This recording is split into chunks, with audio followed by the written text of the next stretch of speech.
వర్షం పడితే ఏమవుతుంది కదా? జ్వరం వచ్చినప్పుడు అందరు జేజమ్మకి అన్నం పెట్టిపోతారు.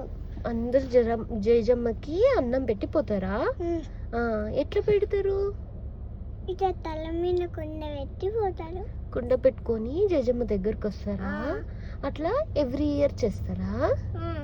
వర్షాలు పడినప్పుడా? ఎందుకు అట్లా? ఏమైంది? ఎందుకు అట్లా అమ్మవారికి అట్లా పెట్టారు?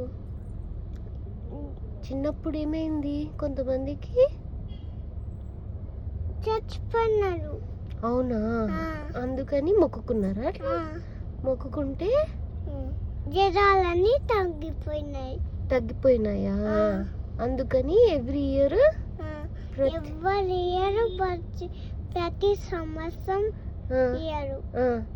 అలా చేస్తారా? అలా చేస్తారు. అవునా?